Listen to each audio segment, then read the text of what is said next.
Hola, buenos días. Bienvenidos al módulo número 5. Les voy a compartir la imagen para que empecemos.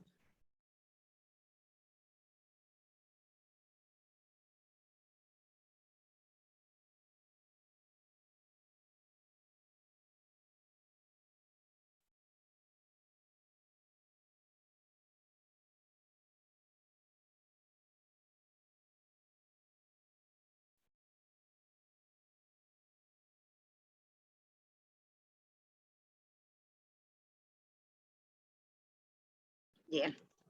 Como les decía, bienvenidos al módulo número 5 de identificación y evaluación de riesgo suicida. Si se fijan, hay algunos conceptos que ustedes van a hacer, van a revisar y van a decir, oh, pero esto ya lo vimos. ¿Ya? La idea es como poder hacer un refresh para hacer la evaluación y la intervención completa.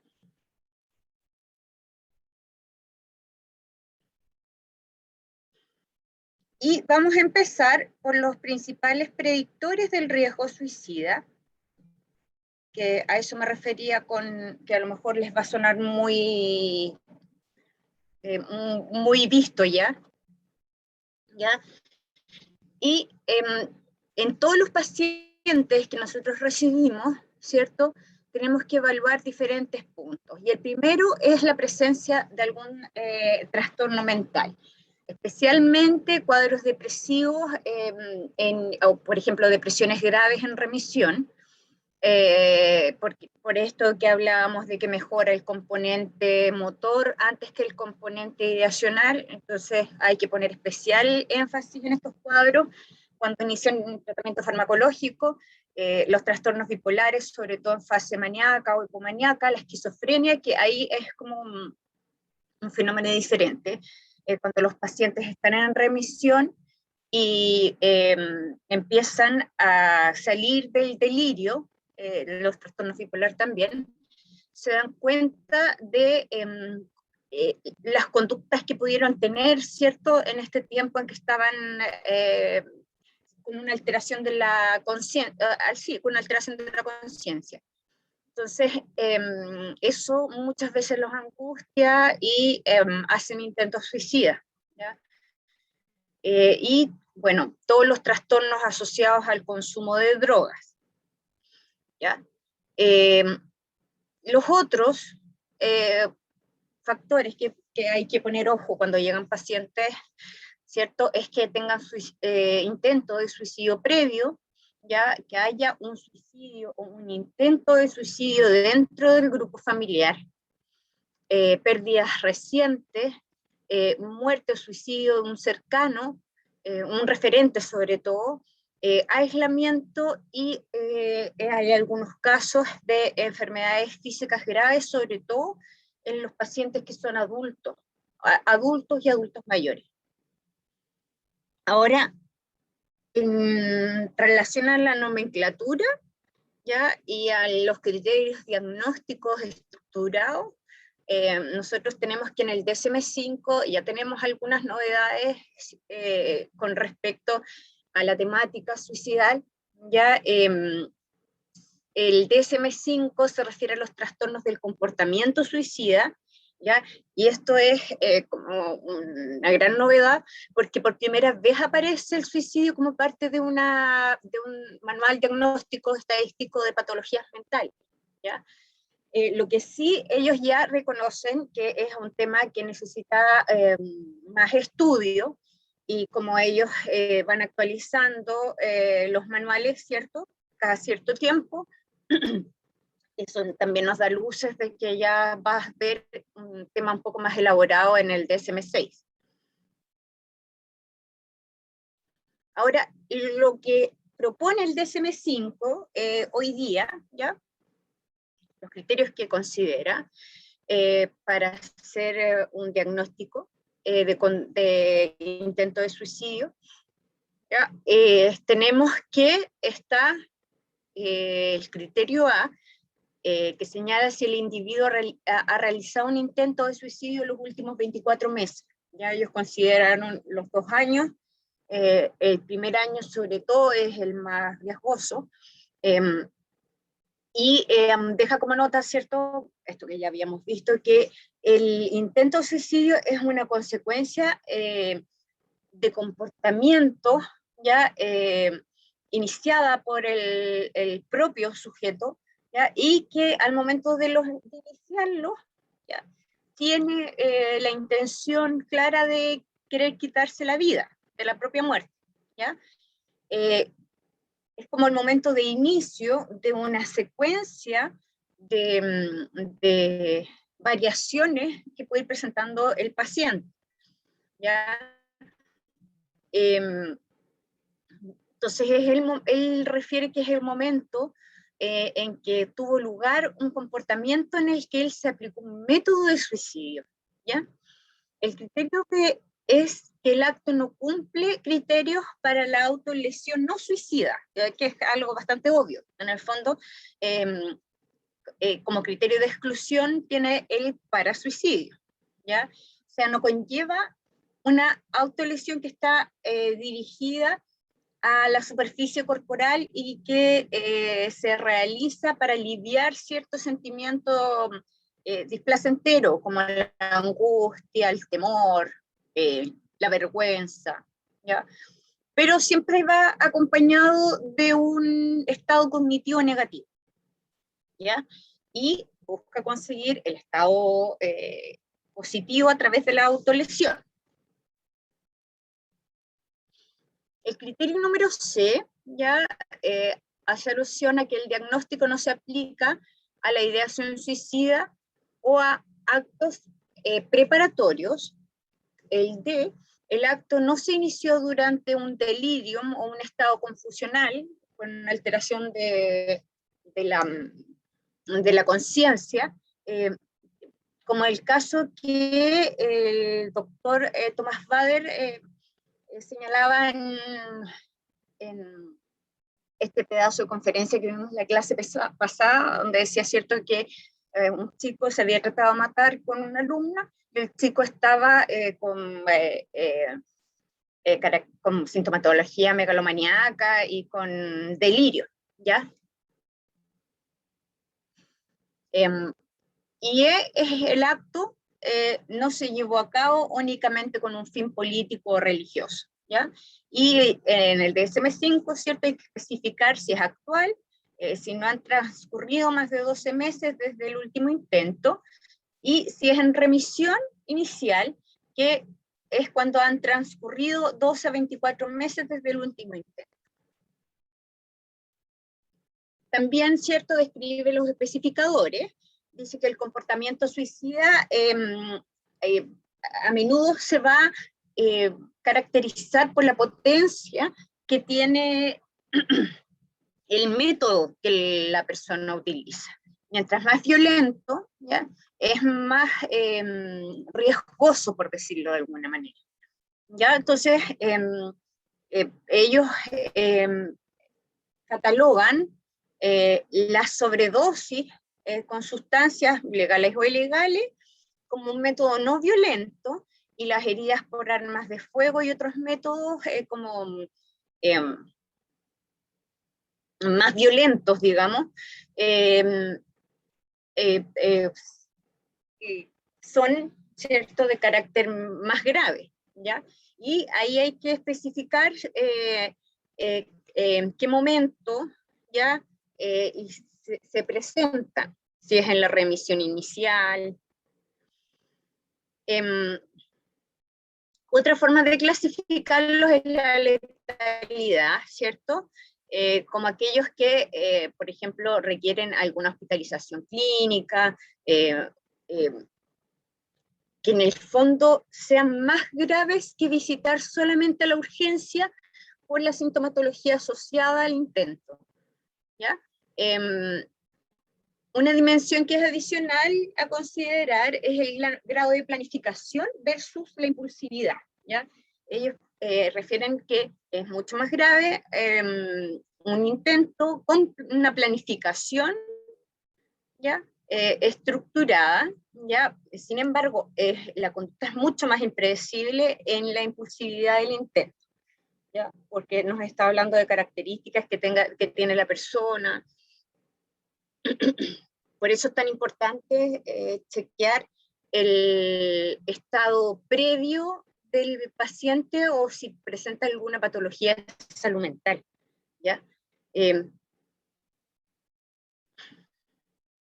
Ahora también el comportamiento suicida se tiene que diferenciar si tuvo lugar entre los 12 y 24 meses antes de la evaluación y si se considera que la afección está en remisión inicial, ¿ya? Entonces las personas que siguen presentando un mayor riesgo de posteriores intentos de suicidio y de muerte en los 24 meses posteriores a un intento de suicidio y el periodo de 12 a 24 meses posteriores que tuviesen lugar, en que tuviesen lugar el comportamiento, y obviamente vamos a especificar siempre si es, ahí sí es remisión inicial. Ahora, en cuanto a las características diagnósticas, obviamente vamos a encontrar que se deben mencionar los factores que interfieren en las consecuencias médicas del intento de suicidio, ¿ya? Y eso va a depender directamente del medio que utiliza la persona, la planificación, la intencionalidad, la intervención de terceras personas, cómo reaccionó, que lo veía en la clase anterior, cómo reaccionó el entorno, ¿ya? Cuando supo del intento de suicidio o de la conducta autolítica, ¿ya? Si actuaron bien, si lo apoyaron, si lo tomaron en serio, si le bajaron el perfil. Los métodos, o sea, los medios que son más como, no sé si abandonadores es la palabra, pero que son más distantes, eso sí, efectivamente, y que bajan el perfil de la situación, es un factor súper de riesgo, sobre todo los adolescentes, los chicos, cuando están en ese contexto, existe una alta probabilidad de que lo vuelvan a intentar, ¿ya? Bueno, también hay que determinar el grado de intención, pero es súper difícil, ¿cierto? Porque vamos a tener que creer lo que el paciente nos está diciendo, ¿ya? Puede que nos diga, ¿cierto?, que no piensa hacerlo de nuevo, que está súper arrepentido, ¿ya? Pero que piensa otra cosa, ¿ya? Entonces es como un poco difícil poder determinar las intenciones más verbales del paciente. Por eso es un conjunto de signos y síntomas, ya no es una única situación. Ahora, el desarrollo y el curso, como yo les señalaba en las clases anteriores, es bien relativo, ¿ya? Hay personas que presentan un solo cuadro y que no presentan más en su vida, hay otras personas que vuelven a hacer como crisis suicidas cada cierto tiempo, eso también va a depender de la personalidad del paciente, ¿ya? Ahora, también ellos señalan que el comportamiento suicida se puede dar en cualquier momento de la vida, a repetición una única vez, digamos, ¿ya? Una única vez, sobre todo en los casos de las personas mayores de 80 que utilizan medios bastante violentos, ¿ya? Y efectivos para quitarse la vida.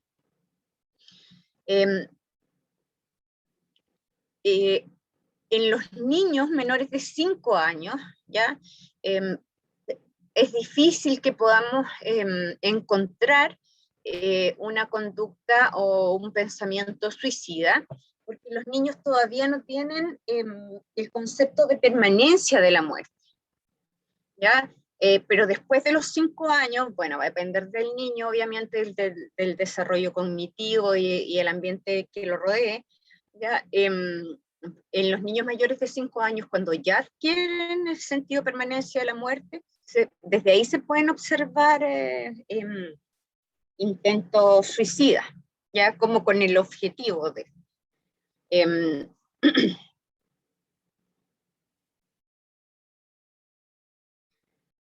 Ahora, en los niños prepuberales, el comportamiento a menudo consiste como en un acto osado, por decirlo de alguna manera. Sentarse en la azotea, por ejemplo, de un edificio, o hacer este juego habitual que hacen los niños que, o sea, no es habitual, pero que uno lo puede observar en los niños pequeños, que es que cruzan la calle con los ojos cerrados, sin mirar si vienen autos, ¿ya?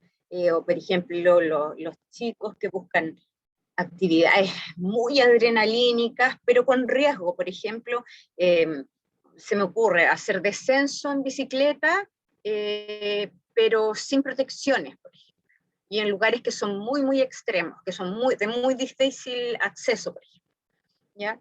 Entonces, esto se evalúa a través del relato de los papás también. Uno les pregunta directamente, ¿ya? Si le ha prohibido al niño hacer alguna de estas conductas riesgosas, ¿ya? Y si el niño tiende a hacerlas, porque los papás normalmente como en la entrevista, es difícil que entreguen esa información de manera espontánea, ¿ya? Porque lo ven como un juego, ¿ya? Pero nosotros tenemos que tener la mayor cantidad de antecedentes, sobre todo con los niños, ¿ya? Porque los niños tampoco es difícil, o ya se ha generado un vínculo muy bueno, ¿cierto? Cuando ellos cuentan esto a los terapeutas, porque tampoco lo han simbolizado como un riesgo suicida, ¿ya? Esto es como más en términos inconscientes. Recordemos que los niños vivencian el conflicto interno a través del juego, ¿ya? Y esa es la forma que tenemos mientras más pequeños de poder evaluarlo, ¿ya? Todavía estamos en el DSM-4, ¿cierto? Aproximadamente el 25 al 30% de las personas que intentan suicidarse va a ser más intentos en el futuro, ¿ya? Esto recordemos que son cifras mundiales, ¿ya? Porque el DSM-4 es considerado como la operacionalización de los criterios diagnósticos de las diferentes patologías en el mundo, ¿ya? Y por eso tiene un apartado de como características de acuerdo a la etnia. Entonces ellos señalan que aproximadamente el 25 al 30% de las personas intenta suicidarse en el futuro, y hay una variabilidad significativa en cuanto a la frecuencia, el método y la letalidad del intento. Ahora, en cuanto a los aspectos culturales, el comportamiento suicida va a variar en frecuencia y forma de acuerdo a las diferentes culturas, ¿ya?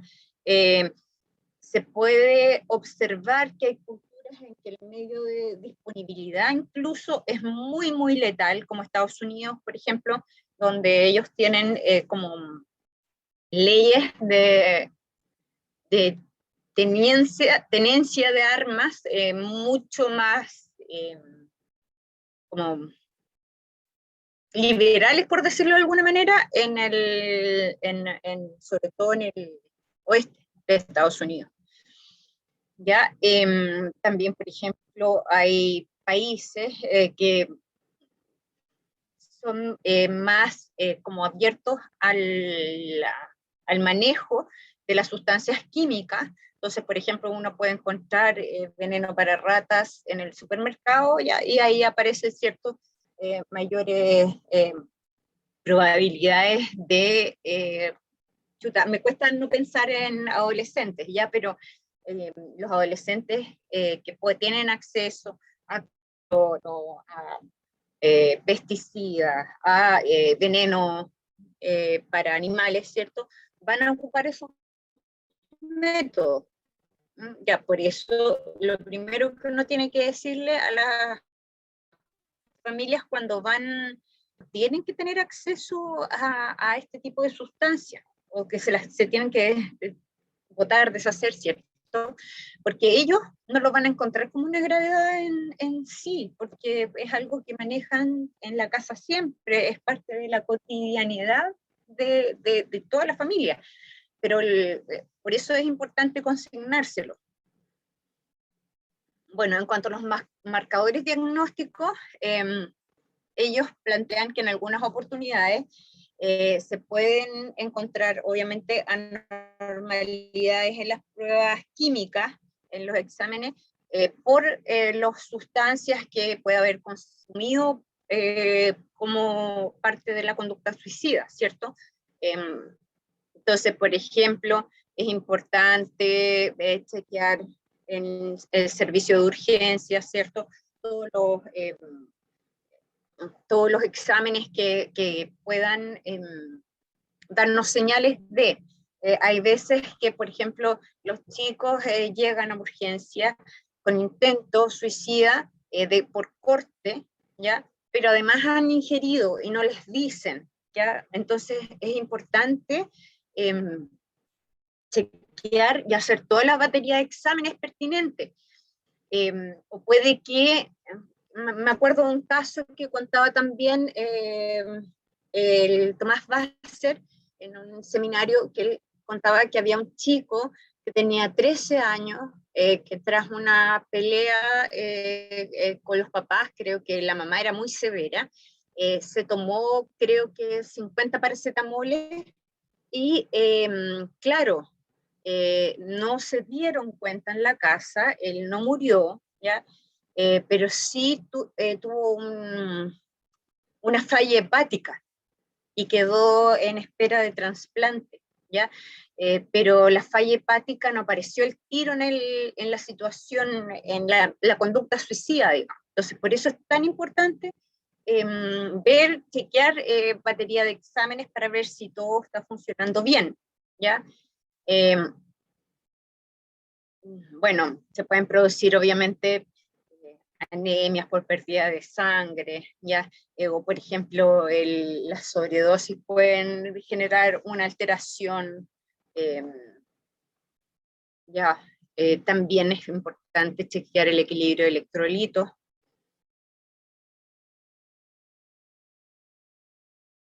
Bueno, y en cuanto a las características diagnósticas, ya se tienen que considerar ciertos los factores que interfieren. No quiero sonar majadera en repetírselos, pero que de verdad es muy, muy, muy importante. Uno cuando hace un ingreso, uno tiene que hacer listas y casi joda, ¿ya? Pero de qué factores intervinientes positivos tiene, qué todos los pacientes tienen, ¿ya? Y qué factores de riesgo tiene, de acuerdo a la edad, ¿ya? Recordemos que los factores de riesgo no van a ser iguales para un adulto mayor que para un niño pequeño, ¿ya? Entonces es importante poder revisar los factores que intervienen, ¿cierto?, en la conducta suicida, ¿ya? Y que involucran, ¿cierto?, también la planificación, la intencionalidad, la intervención causal de estas personas que pueden rodear al joven. No necesariamente tienen que estar en su familia, ¿cierto? Podemos averiguar qué opinión tienen los amigos del chico o del paciente en realidad. En el caso de los chicos, acordémonos que el grupo primario pasa de los padres, ¿cierto?, al grupo de pares, ¿ya? Y a través de esto el adolescente va consolidando su autoconcepto. Entonces es muy importante. Me acuerdo de una paciente que yo tenía, que tenía como 16, 17, que tenía varios intentos, y ella siempre iba con una amiga la amiga se quedaba en la sala de espera esperándole. Entonces, teníamos que observar esas dinámicas porque nos va a ir dando luces de los recursos que podamos tener al momento de intervenir, que es súper importante, ¿ya? Bueno, el grado de intención, ¿cierto?, es difícil. tenemos que ir chequeándolas también en el proceso, ¿ya?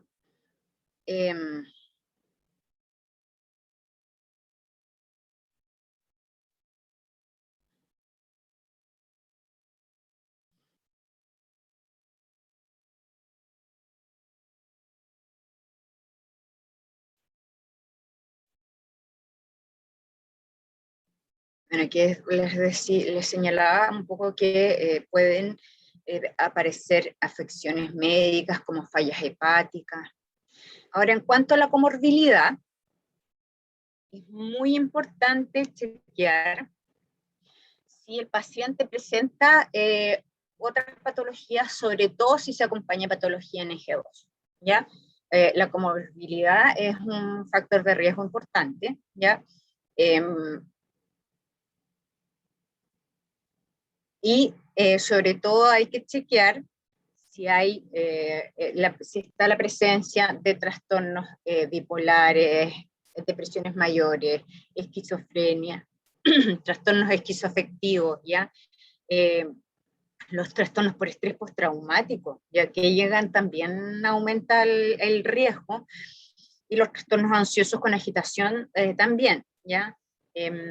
Pensando, por ejemplo, en las situaciones como trágicas que sufre nuestro país cada cierto tiempo, terremotos, inundaciones, erupciones volcánicas, pensando en ese contexto, es súper importante que pongamos ojo cuando los pacientes llegan con trastorno por estrés postraumático, ya es súper importante hacerles un seguimiento, y también es importante chequear, ¿cierto?, con qué intensidad vivió la situación, ¿ya?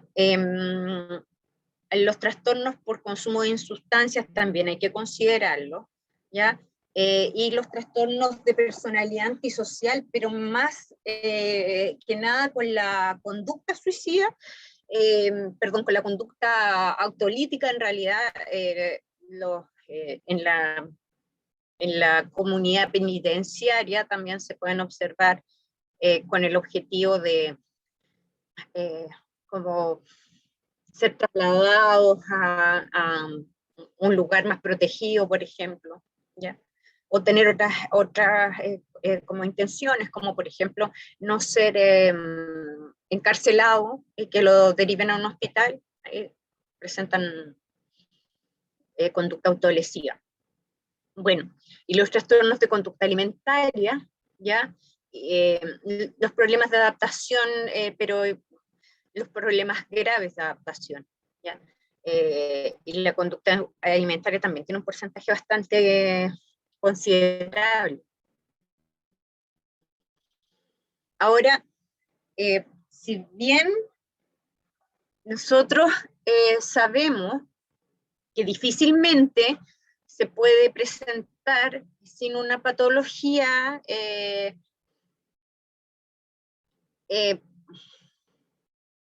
hay situaciones en que sí se puede dar, como por ejemplo una patología médica grave, ¿ya? O con el objetivo, por ejemplo, de evitar el abandono de esposo o esposa, ¿cierto? O incluso por situaciones, como les decía, situaciones catastróficas, ¿ya? Erupciones, incendios, voraces, ¿ya? Entonces tenemos que la mayoría de los pacientes que hacen intentos suicida tienen alguna patología asociada, ¿ya? O se presentan en situaciones de mucha crisis. Uh-huh. Ahora, algunos indicadores de riesgo, como decíamos, van a incluir la planificación, que van a encontrar diferentes especificaciones, cuánto tiempo se demoró en planificarlo, cuánto tiempo lo lleva planificando, se ha pensado, por ejemplo, en lugares específicos donde a lo mejor no va a llegar nadie o nadie los va a rescatar. si han habido interrupciones, por ejemplo, en intentos previos, o si el PI ha pensado en esas interrupciones.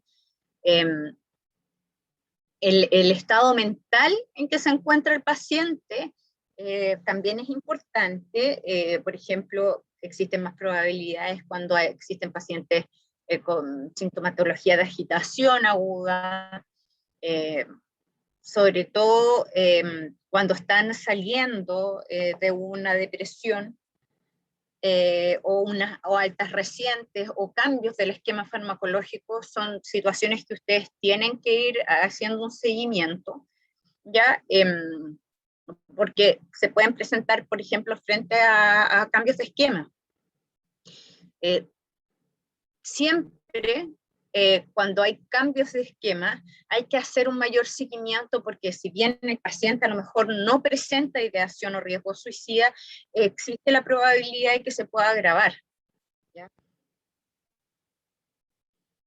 Ahora, el DSM-5 también hace una distinción entre la autolesión no suicida, ¿ya? La conducta para suicida que nosotros habíamos revisado clases anteriores, ¿ya? Los criterios que propone, ¿ya? Es que en al menos 5 días del último año, la persona se haya infligido intencionalmente lesiones en la superficie corporal del tipo que suelen producir cierto, o evitar el dolor, o evitar la angustia, ¿ya?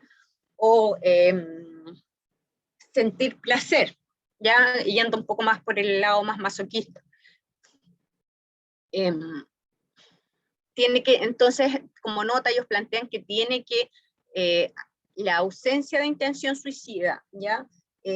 O bien ha sido expresada por el sujeto, o no, digamos. Si el sujeto no ha expresado, se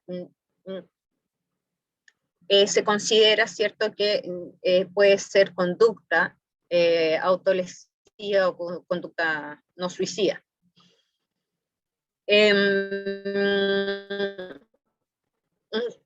Un segundo criterio es que el individuo realiza actividades, ¿ya?, que pueden ser o para aliviar como un sentimiento o una sensación displacentera o negativa, o para resolver alguna dificultad interpersonal, por abandonos, pérdidas de trabajo, ¿ya? Y para inducir un estado de sentimiento positivo, ¿ya? Que es, por ejemplo, esto que está tan de moda en los chicos. Yo no sé si allá, pero en la zona centro está muy, muy de moda la conducta autolesiva quemándose, que eso era raro verlo antes, en realidad. Y esto tiene que ver con que los pacientes, cuando se producen dolor, generan ciertos neurotransmisores que generan un estado de placer, ¿ya? Que son similares a los que se liberan cuando uno hace ejercicio, ¿ya? Entonces el alivio, la respuesta deseado se experimentan durante o poco después de la autolesión, ¿ya? Entonces el individuo tiene que relatar que él lo hizo con la sensación, o sea, como con la finalidad de no sentir dolor, o porque pensaron, ¿cierto?, que su polola no los iba a dejar si hacían eso, o porque se induce sentimientos positivos, digamos.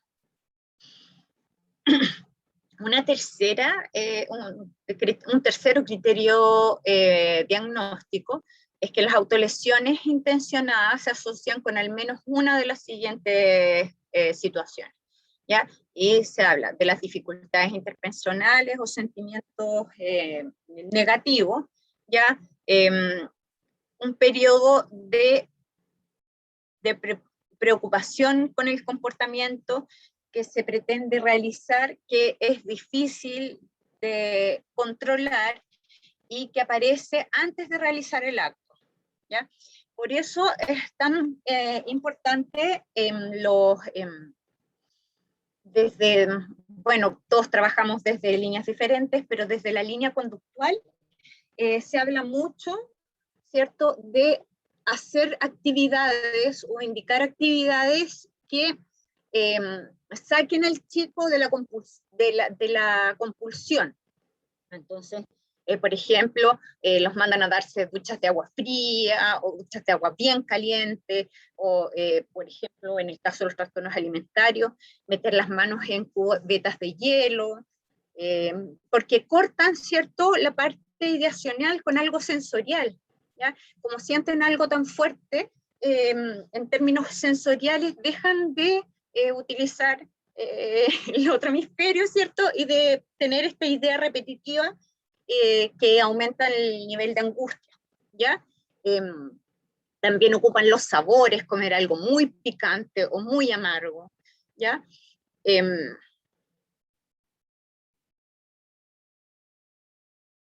Como para, en el fondo, entregarles cierta como idea de control. Ya estoy pensando sobre todo en los adolescentes, porque cuando se presentan estos cuadros, ¿ya? Los jóvenes se angustian mucho por la falta de control. Bueno, los pensamientos acerca de autolesionarse, que aparecen frecuentemente, incluso cuando aún no se actúa, ¿ya? El comportamiento no está aceptado socialmente, o sea, me refiero a que no implica lo que nos genera dolor, que está socialmente aceptado, como los piercing, los tatuajes, la separación de la lengua, ¿cierto? Yo no sé si lo han visto, que está tan de moda. Y cualquier intervención física, digamos. O tampoco los rituales de carácter religioso, ¿ya? Eh, eh, También, por ejemplo, no se consideran dentro de estos el sacarse las costras, comérselas, generan cierto dolor, pellizcarse la cara, ¿ya? El comportamiento o sus consecuencias provocan malestar clínicamente significativo o interfiere con algún área interpersonal u otra área importante funcional de la persona, ¿ya? El comportamiento no aparece exclusivamente en los episodios que decíamos, ciertos psicóticos, donde hay una alteración del sentido de realidad, ¿ya? También no se considera intento suicida genuino cuando las personas tienen intoxicaciones por droga sin como no como Kurt Cobain, digamos, pero tienen intoxicaciones sin la intención de quitarse la vida, ¿ya? Y cuando presentan un trastorno del neurodesarrollo, ¿ya? Y el comportamiento no es parte de un patrón de estereotipas repetidas, ¿ya? Y tampoco, también vamos a tener que nos explica mejor por otro trastorno mental o alguna afección que pueda presentar la persona. Bueno, la característica esencial es la autolesión, ¿ya? Que no, es no suicida y que se va a caracterizar o por lesiones superficiales en la piel, en el antebrazo, en las piernas, en, en el abdomen, por ejemplo, en lugares donde el otro no se las pueda ver, digamos. Y si se fijan, ya eso habla de que el joven lo ha hecho de manera repetitiva, ¿ya?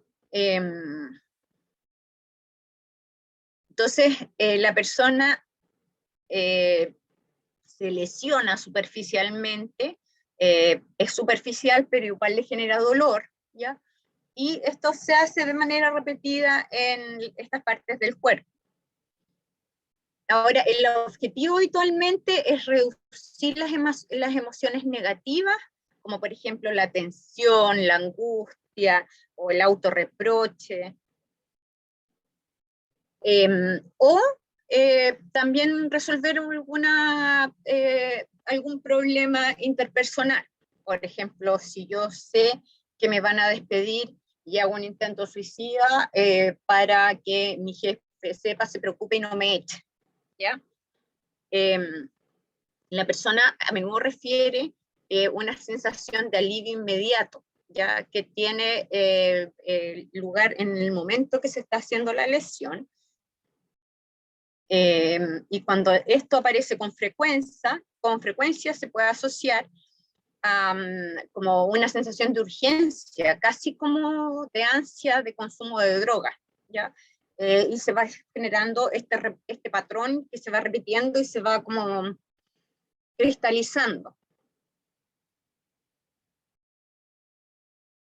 Entonces, las heridas infligidas pueden hacerse más profundas y más numerosas, va a ir variando. Hay pacientes que hacen también, por ejemplo, lo habitual son las prestobarbas, los como repuestos de las máquinas de afeitar, el cuchillo que tiene los cortacartones o tijeras, ¿ya? Y a veces también pueden ser otros artefactos, como por ejemplo pinchos, ya de estos de pizarra, vidrios. Uh-huh. Ahora, lo más frecuente es con un cuchillo o con una aguja, ¿ya?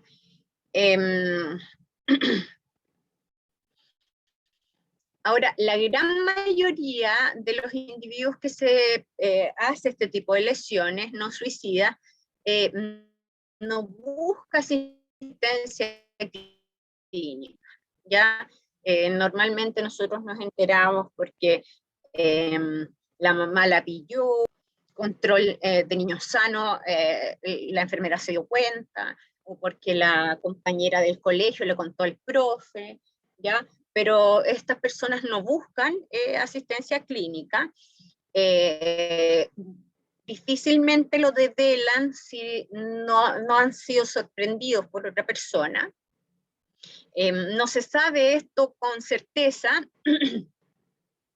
si es porque no lo consideran grave o porque lo consideran estigmatizante, ¿ya? Entonces, ellos no consultan, lo viven de una manera positiva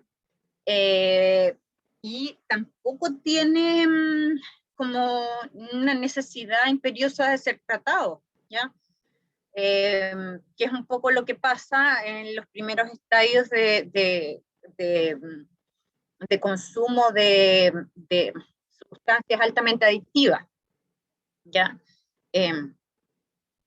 Ahora, los niños pequeños pueden experimentar con conductas autolesivas, pero mientras más chicos, menos alivio van a presentar, ¿ya? Normalmente lo hacen más como un autocastigo infringido.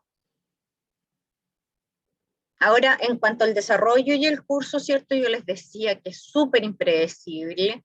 Lo más habitual es que la autolesión no suicida comience en la adolescencia temprana y puede mantenerse muchos años.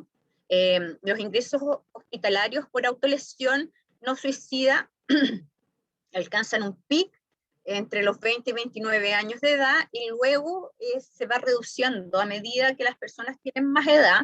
Es menos probable que presenten conducta autolesiva. ¿Ya? Ahora, eso es lo más habitual, ¿ya? Pero hay investigaciones que han estudiado la edad de ingreso y no aporta información acerca de la edad de inicio del comportamiento. Ahora, las tasas de prevalencia de la autolesión no suicida en varones y las mujeres están más cercanas, ¿ya? Que el tema del trastorno del comportamiento suicida, ¿ya? Los hombres y mujeres, perdón, mujeres y hombres es alrededor de 3:1, 4:1. Se han propuesto dos teorías psicológicas basadas en el comportamiento de los pacientes, como el relato que ellos dan. La primera está basada en la teoría del aprendizaje. En realidad, casi todas se explican, toda la información teórica que ustedes encuentren va a estar respaldada por la línea más desde cognitivo-conductual del aprendizaje, ¿ya? Entonces, esta línea teórica dice que el comportamiento autolesivo se mantiene porque hay un refuerzo positivo, ¿ya?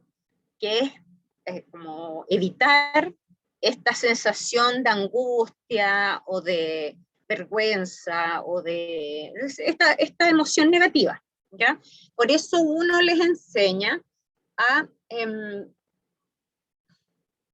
realidad es como una reducción del daño. Cuando uno les enseña técnicas más sensoriales a los chicos, como las que yo les señalaba antes, lo que busca es lo mismo que genera, la misma sensación que genera la conducta autolítica, ¿ya? Que es sacarte del patrón de pensamiento hacia algo más sensorial, ¿ya? También plantean que el refuerzo positivo se obtendría de generar, autoinfligirse alguna herida, autocastigarse, ¿ya? En las características, a ver, en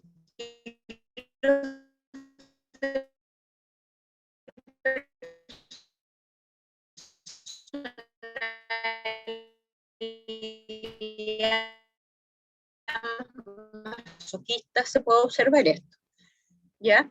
De la reducción de las emociones o que disminuyen los niveles de angustia.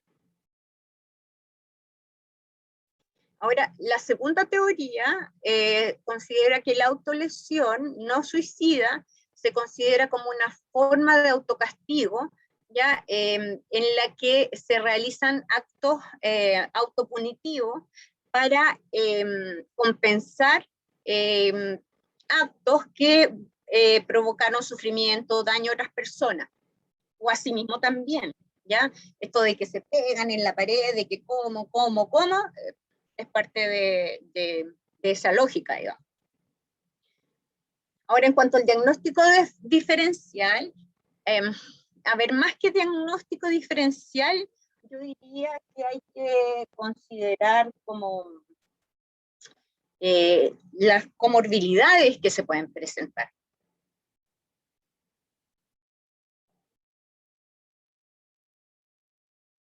Y ahí hay que considerar el trastorno de personalidad límite, el trastorno de comportamiento suicida, la tricotilomanía, que es esto que se sacan el pelo e incluso algunas personas se lo pueden hasta comer o juegan con el pelo y se lo terminan arrancando.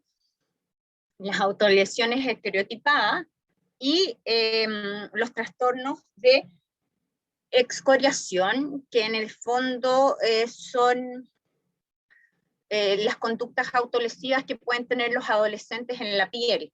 Por ejemplo, esto de rascarse las espinillas, sacarse las costras, pellizcarse, ¿ya? O cuando están muy angustiados y se frotan y generan, ¿cierto?, un daño en la piel, que es bien parecido al sentido, ¿cierto?, de la tricotilomanía. Ahora, esto nosotros lo vimos, ¿cierto? Los riesgos de acuerdo al grupo etario, tenemos lo más importante, que no hay que descartar que los niños puedan presentar ideación suicida, ¿cierto? Ya hablamos que los mayores de 5 años tenían el concepto de permanencia del estado de muerte. Los factores de riesgo que están asociados en esta etapa son casi exclusivamente por problemas familiares o familias muy disruptivas o multiproblemáticas, ¿ya? Hay que considerar dentro de esto si el hijo fue deseado, cuántos años tienen los papás, si fue un embarazo controlado, la personalidad de los progenitores, ¿ya? Las características también de los papás, por ejemplo, los niños tienen más riesgo cuando tienen mamás deprimidas o padres alcohólicos, ¿ya? Pero siempre hay la presencia de un clima emocionalmente caótico en la familia, ¿ya? O alguna enfermedad de los padres.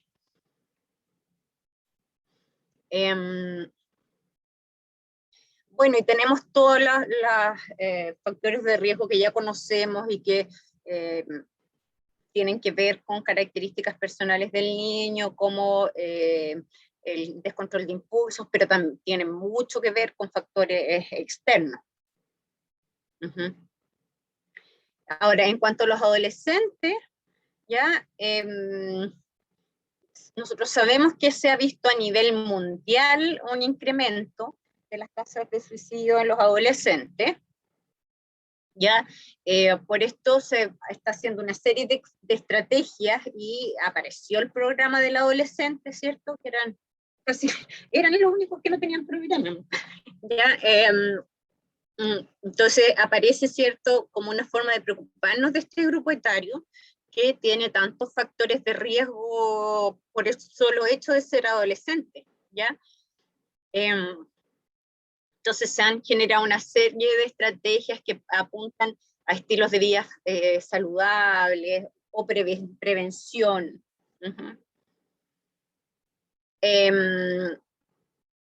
Y en esta etapa, ¿ya?, el suicidio está relacionado con características propias del ciclo vital, que era un poco lo que hablábamos cuando pasamos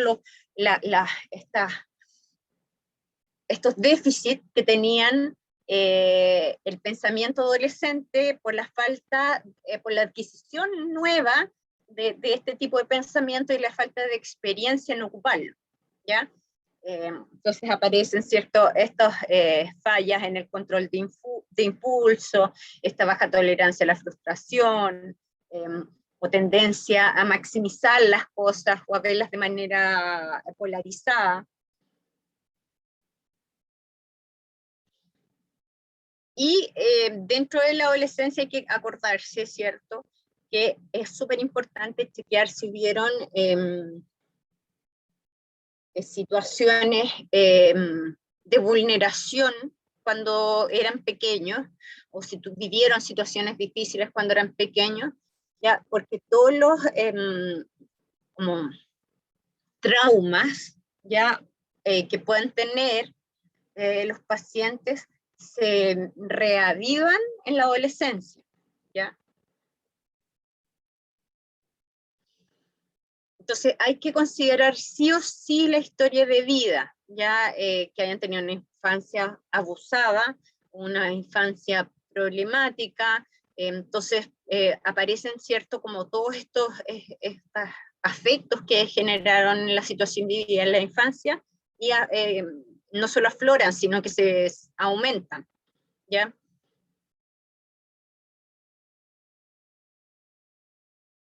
Bueno, y hay que considerar los factores personales, pero para que vamos a repetirlo. Y en la adultez, ¿cierto?, tenemos factores del riesgo suicida que están más asociados a, por ejemplo, tener una enfermedad mental o a perder el trabajo, ¿ya? Y para el riesgo del intento suicida, es riesgoso, digamos, tener un bajo nivel socioeconómico, ser joven y de sexo femenino, comenzar el consumo de alcohol y los problemas derivados de la, del consumo, ¿ya? Sobre todo a la edad va a depender. Recordemos que la gravedad no se ve por la edad del paciente, se ve por la edad de la enfermedad. Mientras más años tiene un consumo, más difícil es que el paciente logre rehabilitarse, ¿ya? Bueno, tener una personalidad antisocial, o tener un cuadro depresivo, o algún trastorno ansioso, las patologías, ¿cierto?, que ya mencionamos de salud mental. El riesgo de suicida en el adulto es pertenecer al sexo masculino, tener una pobre red de apoyo social, consumir alcohol, ¿ya?, padecer un episodio depresivo mayor, o alguna enfermedad médica, y no tener empleo o vivir solo, ¿ya? No tener empleo, esto es más desde la pérdida de estatus, sobre todo en los hombres. Bueno, también está tener pensamientos suicidas, que es como algo. Ahora, en relación con el suicidio en los adultos, hay que tener como especial atención en los intentos de suicidio previo, o por ejemplo, caos familiar, destrucción de los vínculos, si hay amenazas de suicidio, o si ha expresado ideas concretas sobre cómo quitarse la vida, o esta sensación como de calma inquietante que hablábamos, ¿cierto?, que describe Caponi en el Manual de Semiología Psiquiátrica, que es un poco que el paciente se ve sospechosamente tranquilo frente a una situación muy crítica, ¿ya? Ahora, en relación con el contexto social, hablamos también de los desórdenes familiares, la ausencia o pérdida de contacto, dificultades personales, financieras, ausencia de un fin en la vida, en el caso de los adultos mayores y los adultos en realidad. Y en relación con los síntomas de la depresión está la angustia, los trastornos crónicos del suelo, la inhibición de los afectos y de la agresividad, y ahí tenemos que poner ojo con las secuelas de los accidentes vasculares, que dañan ciertas áreas frontales del cerebro, y los pacientes a lo mejor que nunca habían tenido un descontrol de impulsos empiezan a tenerlo. La finalización de una fase depresiva, padecer enfermedades que sean de carácter incurable, ¿ya? Y también dependencia al alcohol. Ahora, dentro de las cosas más graves que hay que poner ojo, en términos cognitivos, es que las personas con depresión que se sienten desesperanzadas, ¿ya? O con sentimientos de ser inútiles o sentimientos de culpa, que incluso a veces pueden ser delirantes, ¿cierto? Están en un alto riesgo de presentar conducta suicida.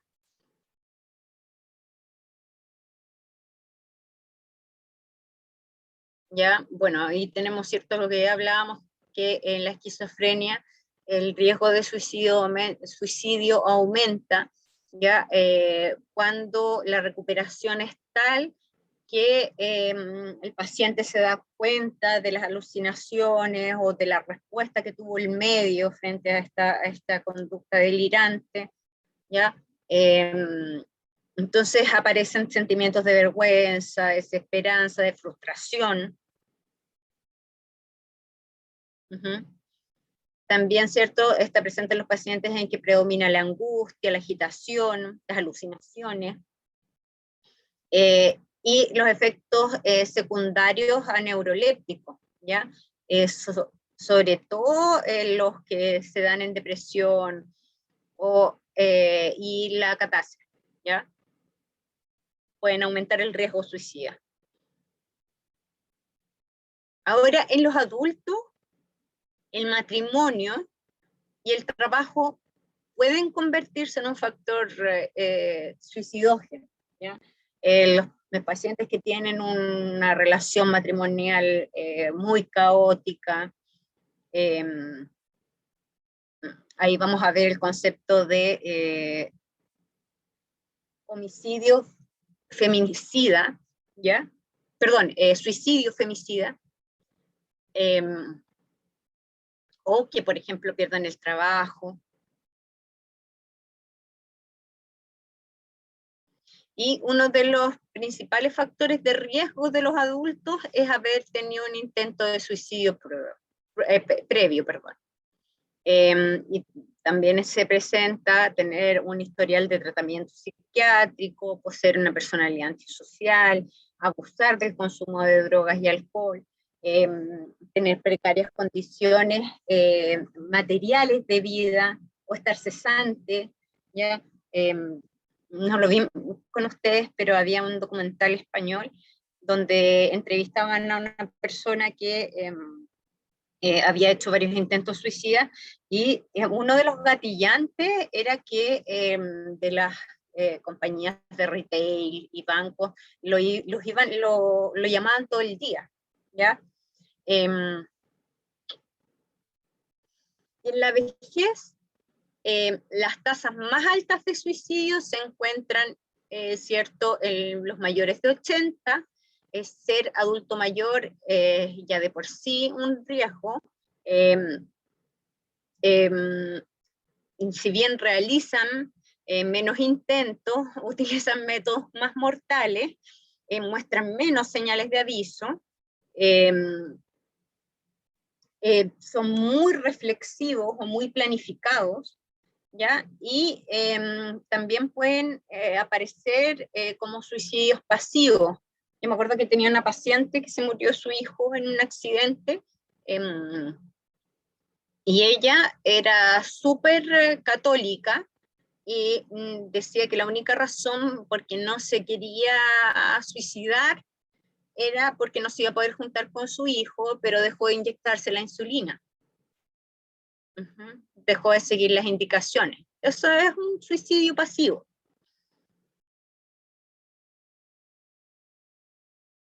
Ahora, muchas de las condiciones propias del envejecimiento pueden convertirse en factores de riesgo suicida. Las enfermedades físicas, las enfermedades médicas y las de salud mental. Recordemos que el cerebro en el adulto mayor ya ha tenido, ¿cierto?, todo su desarrollo en general y todo el desgaste propio de la vida. Por lo tanto, la producción de neurotransmisores también va bajando, ¿ya? Bueno, los factores de riesgo en los adultos mayores se pueden clasificar en médicos, psiquiátricos, familiares, psicológicos y socioambientales, ¿ya? Los médicos están las enfermedades crónicas, ¿ya? Las hospitalizaciones periódicas y los medicamentos que son potencialmente depresógenos, ¿ya? Como el propanolol, ojo, ¿ya? Como la indometacina, ¿ya? Todos los que son L-Dopa. Enfermedades frecuentes asociadas a la depresión, como por ejemplo la arteriosclerosis o la demencia, el Parkinson. En cuanto a los familiares, la pérdida de seres queridos, por ejemplo la muerte natural, la viudez, la condición de persona mayor, que es la condición de ping-pong, ¿cierto? Que es que pasan de un hijo a otro familiar a otro familiar, entonces van rotando, y eso los desestabiliza mucho, y los ingresos a hogares de ancianos, sobre todo cuando recién se van. En cuanto a los factores psiquiátricos, está la depresión de cualquier etiología, abusos de drogas y alcohol, trastornos crónicos del sueño, psicosis delirantes, paranoides con gran desconfianza o con confusión mental. En los psicológicos están los sentimientos de soledad, inutilidad, la inactividad, el aburrimiento, la falta de proyecto vital, ¿ya? Recordemos que una de las crisis que se pasan en los adultos mayores es como hacer un recuento de qué pasamos y qué hicimos en la vida. Y si ese recuento es negativo, en el fondo uno se da cuenta que no tiene suficiente tiempo ya para poder reparar las cosas que hizo mal, digamos, de acuerdo a la evaluación que hace en ese momento. Y eso también es un factor de riesgo, digamos. Y los factores socioambientales, como la jubilación, el aislamiento social, la actitud peyorativa o despectiva de la sociedad hacia todos los adultos mayores, ¿ya? La pérdida de prestigio. Ahora, en cuanto a la detección de riesgo suicida, en grupos vulnerables, nosotros tenemos que poner especial atención. Nosotros sabemos que hay grupos específicos que presentan conducta suicida de manera más habitual.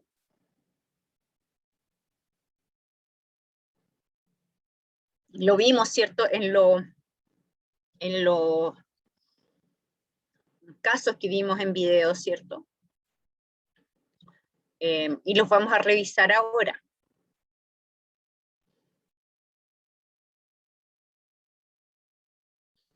Entonces, tenemos que, si bien el vínculo entre suicidio y trastornos mentales ya está como bien respaldado en los países de altos ingresos por lo menos, ¿ya? Muchos casos se van a dar en personas que cometen un acto suicida de manera impulsiva, ¿ya? En situaciones como de crisis, guerra, tensión de la vida, problemas económicos, porque aparece, ¿cierto?, como una alternativa de solución a. Ahora, también se ha demostrado suficientemente que vivir con conflictos, catástrofes, actos violentos, abuso, pérdidas de seres queridos, sensaciones de aislamiento, generan conducta suicida. Y tenemos que cierto el trauma es como sumatorio, la historia del trauma, ¿ya? No es que yo viva un trauma, me recupere y quede igual, ¿ya? Cuando son reiterados, yo voy quemando todos mis cartuchos como de patrones resolutivos que utilizo, y la ideación suicida se puede presentar cuando la persona ya siente que no tiene más recursos y que el suicidio es una posible solución a lo que le está pasando. Ahora, las tasas de suicidio también son muy elevadas entre los grupos vulnerables y discriminados, como los refugiados, los migrantes, los pueblos indígenas, sobre todo por la sensación de desarraigo, y la población LGBTI y los reclusos, ¿ya?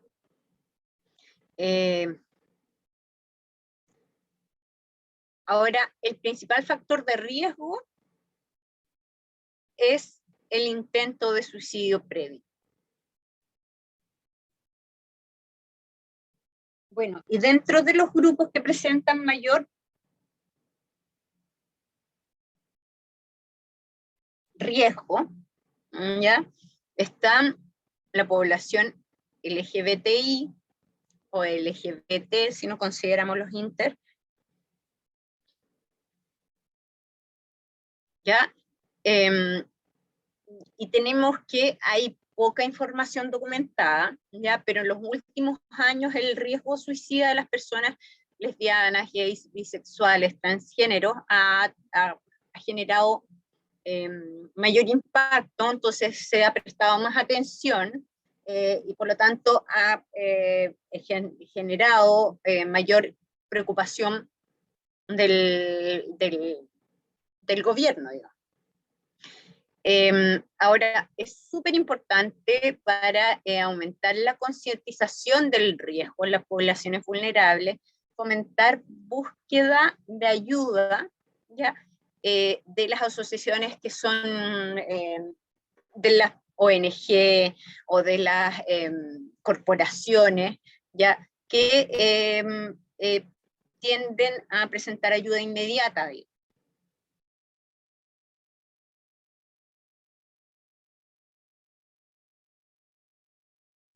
Denme un segundo, porque aquí... Entonces, cuando las personas y las organizaciones hablan de suicidio de manera segura y precisa, van a ayudar a reducir la probabilidad de que ocurra, ¿ya? Pero cuando la comunicación se da de manera exagerada o morbosa o inexacta, se puede elevar el riesgo de los grupos que son vulnerables. Ahora, es súper importante recordar que la gran mayoría de las personas LGBTI, incluidos los más jóvenes, experimentan mucho estrés, ¿ya? Porque su proceso de identidad es diferente, ¿ya? Porque experimentan discriminación, experimentan bullying, ¿ya? O acoso o intimidación, incluso de los cercanos, de la propia familia. Ahora, mientras más mal actúe su círculo cercano, es un peor pronóstico. En los últimos años se han hecho estudios, pero como les digo, no hay información consistente porque nunca se ha medido, ¿ya? Ahora, se han realizado algunos estudios que indican que hay una mayor prevalencia de los intentos de suicidios en personas LGBTI, ¿ya? Pero, como les digo, no se ha hecho un estudio tan acabado en Chile, solo tenemos cifras que tienen que ver con algunos, algunos registros clínicos que se manejan. Entonces, tenemos que en comparación con las personas heterosexuales, los gays y las lesbianas tienen más probabilidades de relatar que han tenido algún intento de suicidio en el último año o en su vida. Y las personas bisexuales tienen una mayor probabilidad versus los gays y las lesbianas. En las personas transgénero, ya, estas manifiestan una prevalencia mayor de intentos de suicidio el último año y en el transcurso de su vida, ya, que las personas LGB o los heterosexuales. ¿Ya? Ahora, estas comparaciones directas de estas poblaciones son súper limitadas, ya que no hay estudios o investigaciones más formales de la población en su totalidad.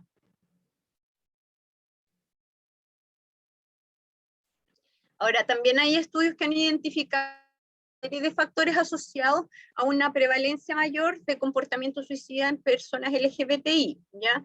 Y esos factores son el aislamiento social, la baja autoestima, el abuso de sustancias, los cuadros del ánimo, u otros trastornos mentales, que van a ser derivados de la estigmatización que sufren o la discriminación, y que va a empeorar el cuadro en sí.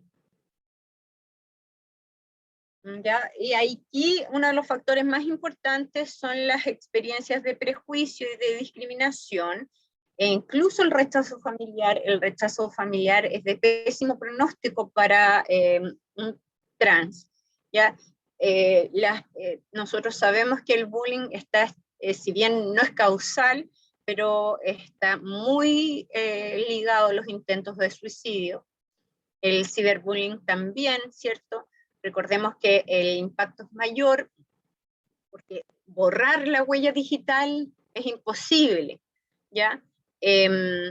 Recordemos en la serie, ¿cierto? 30 Reasons Why, todo comienza por una foto que le toma a un niño en un resbalín donde se le veía la ropa interior, ¿ya?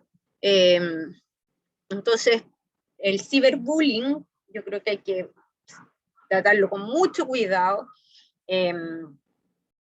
lograr que los papás de alguna manera se eduquen en términos cibernéticos, ¿ya? Eviten cualquier riesgo, ¿ya? Las leyes y las normas públicas que fomentan la estigmatización y la discriminación, así como la ausencia de leyes y normas que protejan, ¿ya?, contra la discriminación, es algo que hay que trabajar sí o sí, ¿ya?, porque tiene una estrecha relación con los cuadros del ánimo que presenta esta población, ¿ya? Hay un estudio de suicidio en la población lésbica, gay, bisexual y trans, pero es como un metaanálisis que se hace, que es una revisión de todo lo que hay desde el 2004 hasta el 2014, que la hizo Martínez, Tomisic y Aguayo, que es relativamente nueva, es del 2016, ¿ya?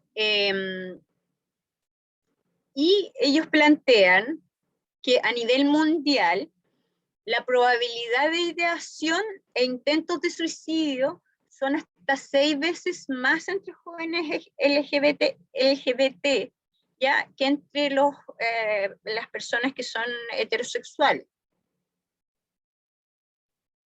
Ahora, todas las investigaciones revisadas muestran que la población LGBT tiene peores indicadores de salud mental cuando se las compara con la población heterosexual.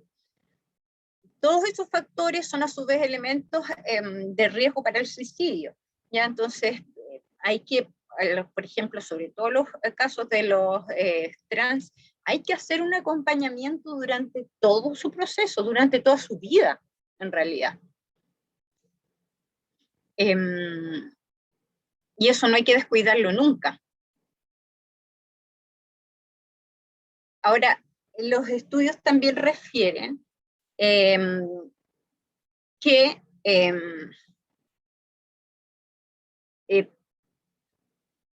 existe una propensión a intentar suicidarse de entre el 20 al 53% para jóvenes LGB y de un 23 a un 47% en el caso de los jóvenes trans. Ahora, la población LGBTI se ve altamente afectada por el entorno hostil. No es que ellos tengan algo en sí, ya especial que los hace más frágiles, sino que ellos viven un entorno hostil de manera constante, ¿ya? De prejuicio, de rechazo, de exclusión. Entonces, eso ya de por sí es como un estrés permanente que viven, que tienen que vivir, digamos, y que y son factores de riesgo para el suicidio, ¿ya? Bueno, otro grupo es el que hay que poner especial atención, es el de mujeres víctimas de violencia de género, ¿ya? En cuanto a esta temática, aparece el concepto que es súper nuevo de suicidio femicida, ¿ya?, que es decir, cuando la violencia de género es el precipitante de un suicidio femenino, ¿ya? Este término fue acuñado por una sudafricana, una feminista sudafricana en el 96, es muy, muy nuevo, ¿ya? Se llama Diane Russell, ¿ya? Y hace alusión a lo que yo recién les leí, ¿ya? Y desde ahí empieza un movimiento enorme, ¿ya? Que está orientado a las mujeres que deciden poner fin a sus vidas producto de una situación mantenida de violencia que puede ser sexual, intrafamiliar, pero en el fondo aparece este concepto y aparece una nueva forma de entender y de legislar. Hay un estudio en Chile, que es el estudio de violencia extrema hacia las mujeres, que fue realizado por la Red Chilena contra la Violencia hacia las Mujeres, ¿ya? Y ellos plantean que son suicidios femicidas, aquellos cuya causa se encuentra en el único límite posible a la agresión recibida por sus convivientes, amantes, esposos, y donde la mujer ve como única salida quitarse la vida. ¿Ya? También se consideran en esta categoría los casos de mujeres que se suicidan agobiadas por la impunidad o la revictimización o las negligencias institucionales que las deberían proteger. ¿Ya? Y ahí tenemos el caso súper terrible de la Antonia Barra.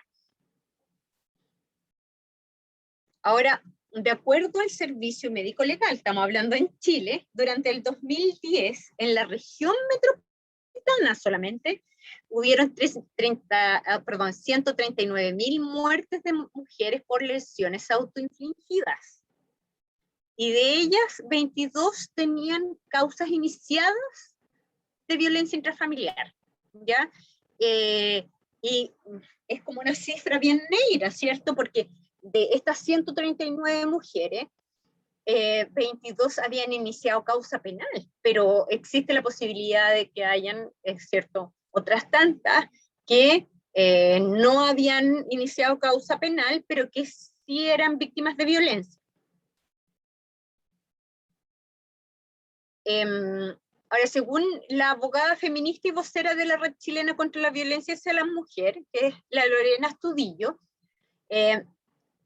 ella señala que lo más probable es que un agresor ni siquiera intente hacer que su víctima se quite la vida, ¿ya? Lo que ella quiere es que, o sea, lo que él quiere es que se mantenga subordinada, ¿ya? Dominada.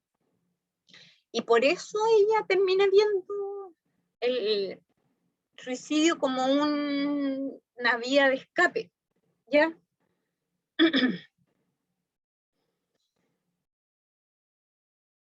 Ahora, todo lo que sucede con nosotros en un espacio de relación social afecta en cómo nosotros nos vamos a sentir, qué cosas vamos a hacer, qué cosas no vamos a hacer, ¿ya? Por ejemplo, si no tenemos padres que se preocuparon de las necesidades que yo tenía cuando era chica, o que no eran responsivos, o que no respondían cuando el niño lloraba, o porque estaban muy deprimidos, o porque no estaban presentes, probablemente van a ser adultos que van a tener vínculos ansiosos, donde van a sentir que el otro los abandona, y van a tener una como exacerbada necesidad de aprobación externa y de temor ante la relación con el otro. Por lo tanto, van a tender a ser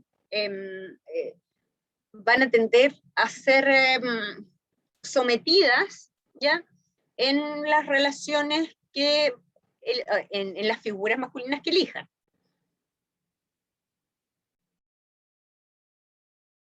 Me gustaría que viéramos el caso Antonia por si alguien no lo conoce.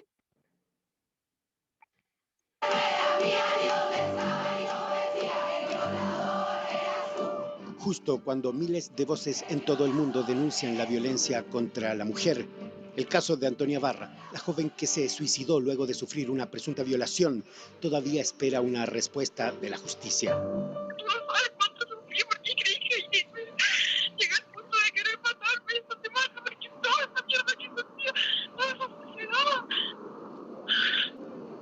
La voz desgarradora es de Antonia, corresponde a un registro inédito. una pieza clave para aclarar la agresión de la que habría sido víctima. La verdad es que estaba guardando un secreto muy fuerte. La estudiante de Ingeniería Comercial hoy estaría cumpliendo 21 años. En el siguiente reportaje usted conocerá cómo Antonia describe los hechos que la habrían llevado a tomar la decisión de quitarse la vida.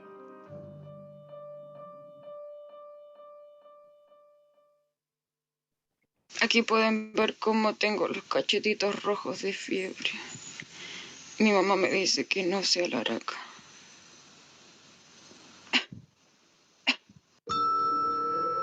La comunidad temuquense está impactada. Amigos y compañeros de universidad la recuerdan, comparten la pérdida de su familia y buscan respuestas. La Anto siempre fue una persona feliz. Era brillante, tenía una vida por delante. Por ese lado sí me extraña. Pero yo no me puedo poner en los zapatos de ella para juzgar lo que hizo por lo que vivió. El 17 de septiembre, Antonia viaja a Pucón. Ella me pide permiso para ir con su amiga a Pucón a pasar el 18.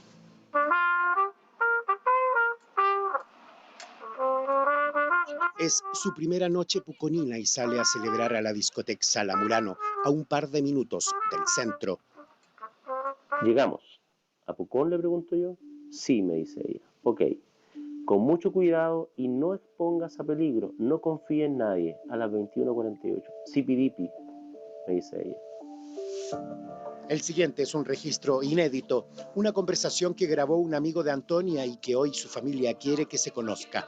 La voz que escucharemos es de la propia joven, días antes de morir.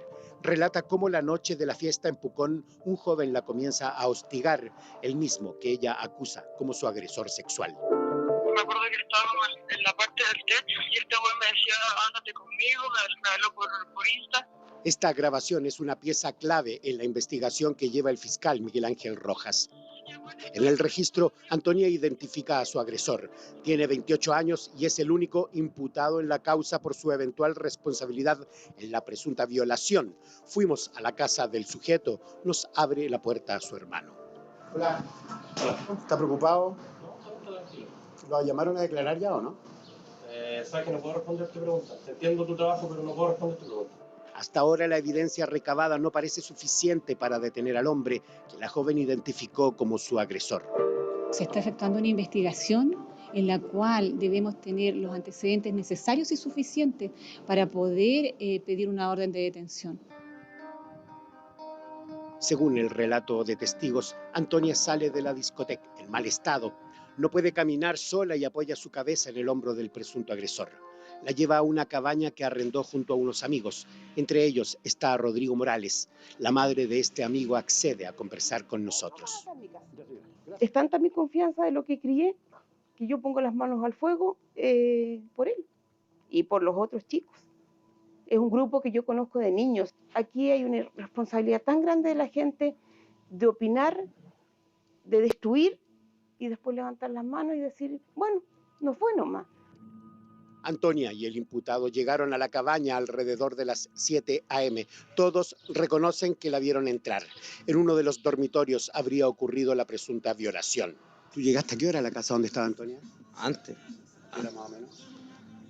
7 de la mañana, algo así. Es que más o menos a esa hora es que Antonia se la habrían llevado a esa casa. Entonces tú coincidiste también con ella. ¿Y tú la viste dentro de la casa de ella? Sí, nosotros lo vimos cuando llegó con ella. ¿En qué condiciones viste que llegó Antonia? Bueno, yo eso lo voy a decir. Yo la verdad, lamentablemente, quiero respetar todas estas cosas que es muy delicada y no quiero yo entregar la información de eso. En el audio al que tuvimos acceso, Antonia recuerda lo sucedido en la cabaña. Lo único que me acuerdo fue haberme despertado o estar como más consciente y el güey estaba arriba mío y yo le dije, sale mierda, y me metí y me fui y llamé a la consu y tú no sabes cómo me siento sucia. La psicóloga Javiera Donoso es experta en abusos sexuales y reparación emocional. Luego de escuchar los audios de Antonia, analiza el momento por el que pudo haber estado pasando. Ella probablemente sufre una gran discontinuidad o una gran ruptura en el fondo, no solamente en su experiencia con su cuerpo, en donde ella dice me siento sucia, me siento avergonzada, me siento asquerosa, no puedo con esta sensación física corporal, digamos, sino que también hay algo psíquico con lo que ella no puede lidiar, en el fondo, que es su angustia, su dolor. Sin saber en qué estado se encuentra, Alejandro Barra le envía mensajes escritos a su hija. A las 8:27 le dije, Puchu, ¿estás bien? ¿Cuántas cabañas tenemos? Pero en realidad quise decir cuántas cañas tenemos. Cuando yo estaba escribiendo, preocupándome por mi hija y saludándola en la mañana, ella estaba sufriendo un calvario. Un compañero de universidad recuerda que Antonia no era de relaciones esporádicas. Ella en la parte amorosa era una persona muy difícil, muy difícil. Como te digo, puras relaciones largas, no de aventuras de una noche con una persona. Cuando aún se encontraba en la cabaña, la joven le envía un desesperado audio a una de sus amigas.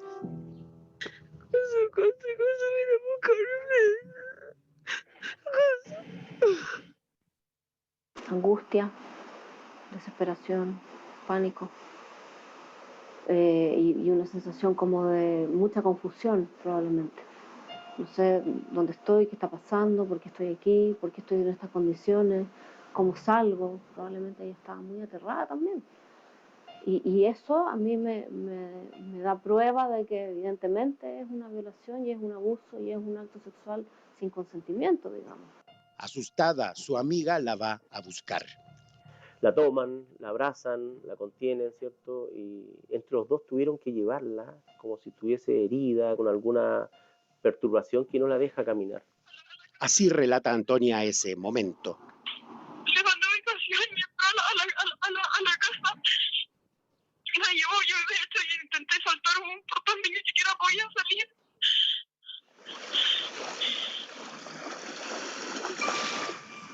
Y ella recién a las 3 de la tarde me responde 2.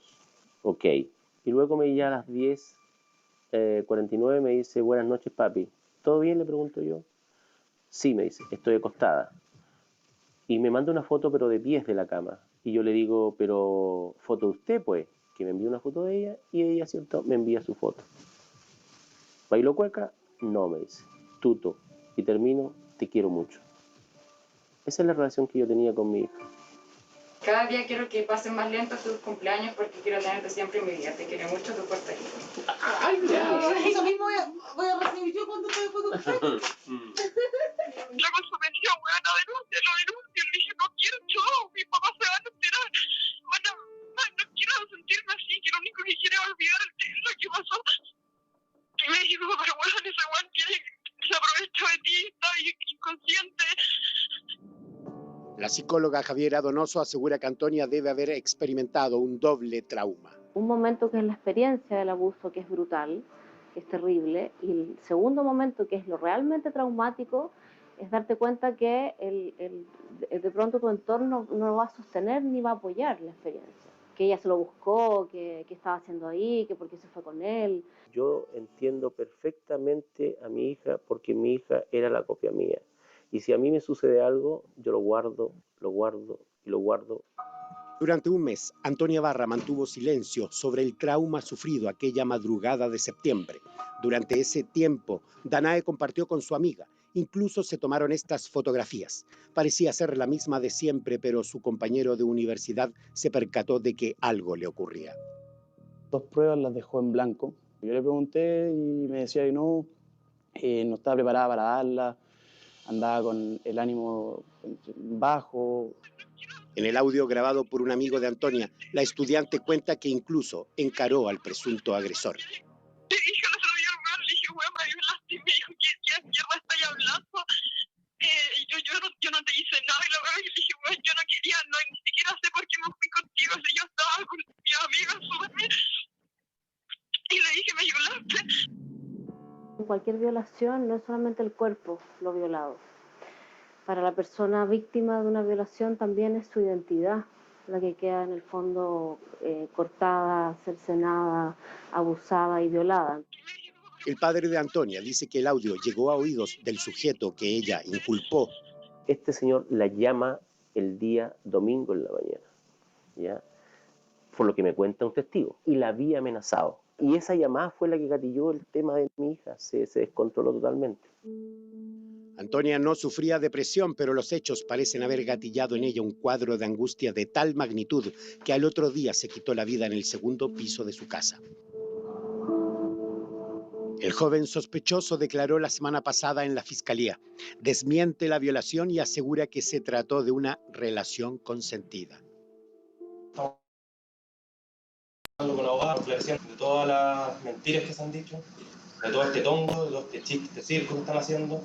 Nosotros entendemos el dolor de la familia de Antonia, pero la cosa no es así como se ve.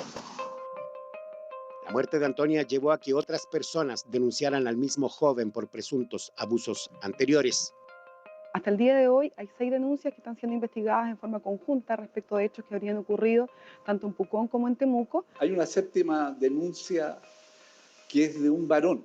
Relata una situación donde este sujeto ingresa a un dormitorio donde está una pareja y trata de agredir tanto a la mujer como al varón. Antonia Barra tenía 20 años. Muy rica su comida y el postre y una atención espectacular. La recomendamos 100%. Este verano viajaría a Estados Unidos a perfeccionar su inglés, pero la angustia la venció. Y lo único que quería era matarme de esa corazón, porque ni siquiera veía capaz de poder seguir sintiéndome así, sintiéndome violada. Los padres de Antonia presentaron este martes una querella criminal por el delito de violación. 200 personas, entre amigos y compañeros, marcharon junto a su familia exigiendo justicia con su recuerdo vivo, el mismo día en que Antonia habría cumplido 21 años. Bueno, terrible. Claro, ejemplo de suicidio femicida, ¿ya? Si bien no era pareja, hay una situación de... hay una agresión,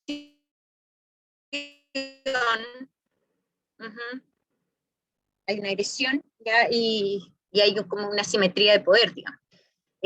Bueno, y también a través de experiencias así, lamentables, nace la Fundación Antonia en Concepción, que es otra chica que coincidentemente se llama Antonia, que ella se quitó la vida después de una mantenida situación de violencia sin respuesta legal en Chile ante esto. Bien. Otro grupo que es vulnerable, en el cual hay que poner atención, son los adultos mayores. Un estudio del Ministerio de Salud y del Instituto Nacional de Estadísticas, el INE, reveló que los mayores de 80 años pertenecen a un segmento, al segmento que más decide quitarse la vida en Chile, ¿ya? Bueno, nosotros ya revisamos las tasas, son una de las tasas más altas del continente, en comparación a otros países que de verdad tienen alto, ya, como Brasil, y Chile está en realidad peor. Ahora, los gatillantes son muchos, la jubilación, la pérdida laboral, algunos hablan como de la miseria de la jubilación en Chile, ¿ya? Que hace que las personas pierdan un estatus económico, y por lo tanto se sientan muy denigrados, muy humillados, ¿ya?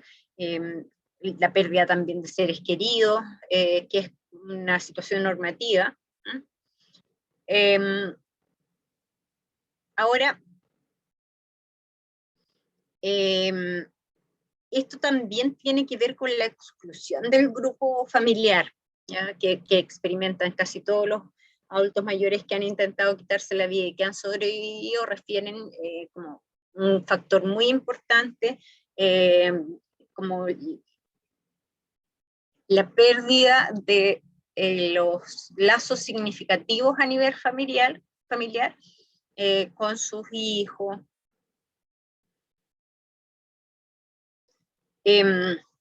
El 65% de las personas mayores cree que no puede hacerse cargo de sí sola, ¿ya? Y que necesitan de algún resguardo, por lo que el sentimiento de abandono es también un gatillante súper importante, y en ese contexto aparece la Fundación Mírano, ¿ya? Que es una fundación que se preocupa de este grupo etario. Otra población que es importante en términos de poner atención es las personas en situación de cumplimiento penitenciario. En Chile el sistema penitenciario ha ido cambiando mucho, ¿ya? Dentro de los cambios importantes que ha tenido es el de cárceles concesionadas, ¿ya? Que vino como a solucionar el problema de espacio, ¿ya? De los recintos penitenciarios, y incluyó la participación de agentes privados como en una especie de coadministración, ¿ya? Bueno, y hubieron varios cambios, y por lo tanto un proceso de adaptación a estos cambios, ¿ya? Y estas transformaciones han generado efectos colaterales que no se habían contemplado, y dentro de estos efectos colaterales está el aumento del suicidio en la población penal, ¿ya? La correlación de las variables arroja que el índice de suicidios presenta un aumento en los últimos años, que se observa una concentración de los casos en cárceles concesionadas, siendo las celdas como el principal lugar que eligen donde quitarse la vida.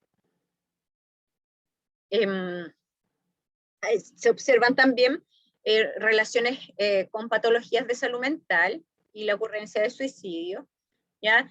En relación a los perfiles de los internos, destaca que los que hacen más intentos suicidas son las personas que han sido condenadas por homicidio. En relación al tiempo de permanencia, hay una asociación entre suicidio y los primeros años de reclusión, entre el primero y el segundo, y existe una correlación significativa entre la edad y el tiempo de permanencia en prisión, ¿ya? A medida que aumenta la edad del interno, disminuye la disminución del intento de suicidio.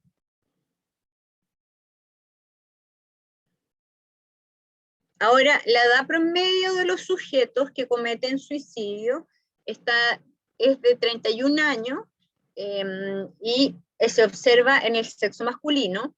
No existe presencia femenina dentro de los registros. En las unidades penales concesionadas aparece un efecto colateral asociado al diseño del sistema penitenciario.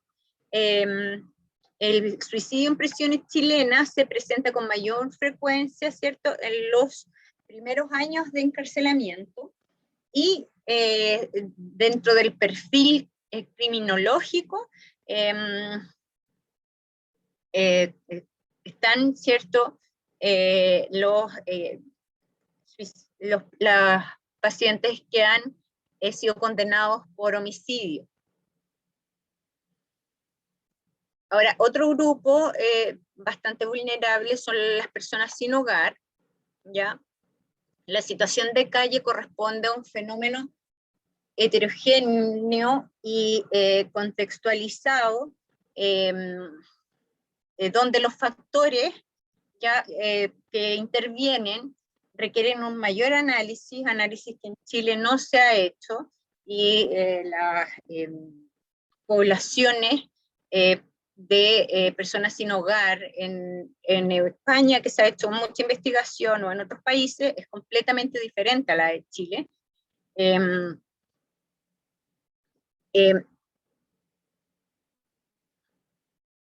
existe poca producción científica sobre la conducta autolítica de las personas sin hogar, ¿ya?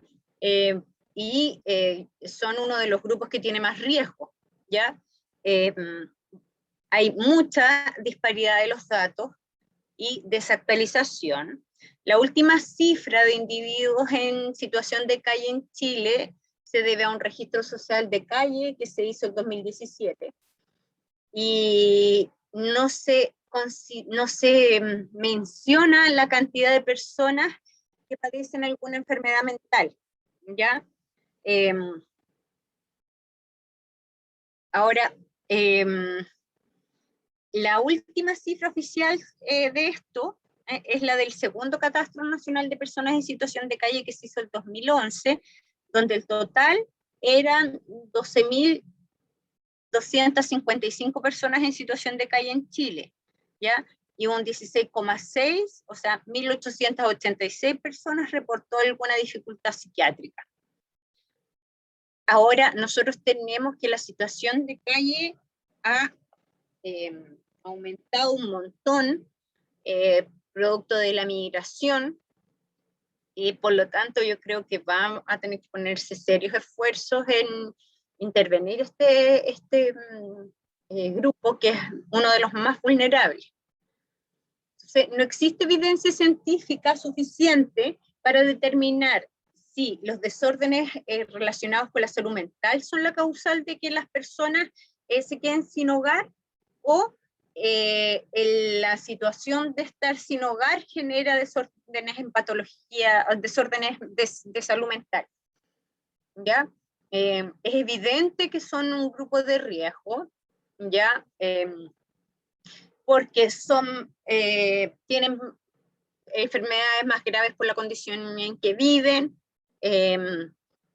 por lo tanto, el tratamiento de estos pacientes tiene que ser súper especializado, casi con un seguimiento, no sé si diario, pero muy continuo, ¿ya? Porque son casos de elevada complejidad, ¿ya? Ahora, a pesar de que no hay cifras tan específicas en Chile, toda la bibliografía coincide en que los factores de riesgo se deben considerar de forma acumulativa, así como los traumas. Y esta población es muy proclive a tener historial de trauma, ¿ya? Por la situación de calle en sí. Bien, y hasta aquí vamos a dejar este módulo, ¿ya? Va a haber otra parte asincrónica que va a complementar esta información, y en la clase final vamos a ver todo lo que es tratamiento. Que estén muy bien.